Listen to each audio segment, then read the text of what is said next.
तर तिथले अनुभवही काही पर्यटक सांगतायत. आम्ही निघालो तोपर्यंत हल्ल्याची माहिती आली. धाराशिवच्या बिराजदार कुटुंबाकडून काश्मीरची सफर होणार होती. स्थानिकांनी आपल्याला मदत केली असं सुरेश बिराजदार यांनी म्हटलेलं आहे.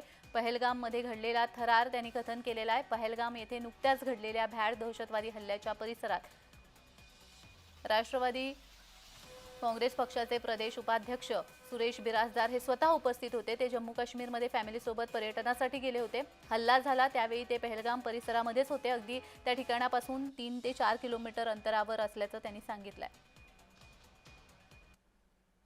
काल जी घटना घडली खूप निंदनीय होती. त्याच्यापासून 3 ते 4 किलोमीटरवर आम्ही होतो. बैसर व्हॅली पासून बेता व्हॅली, चंदनवारी आम्ही फिरत होतो. बैसर व्हॅलीला अजून जायचं होतं. तितक्यात ही घटना घडली आणि जी घटना घडल्यानंतर मला ड्रायव्हरनी सांगितलं की कुछ तो हो गया, सब जल्दी निकलना पडेगा.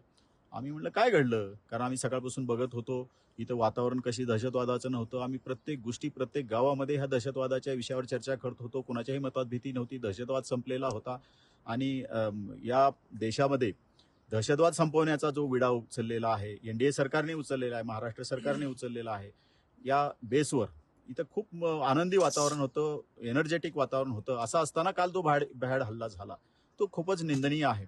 निष्पाप लोकांचा बळी गेलेला आहे. महाराष्ट्रातले 6 त्याच्यामध्ये आहेत आणि या लोकांचा काही दोष नसताना हे दहशतवाद्यांनी हे कृत्य केलं. त्यांनी धर्म विचारला.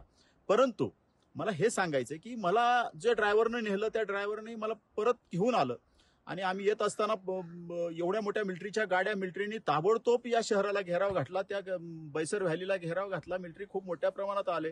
त्यामुळे I am proud of this military, कारण त्यांनी एवढी मोठी ऍक्शन घेतली.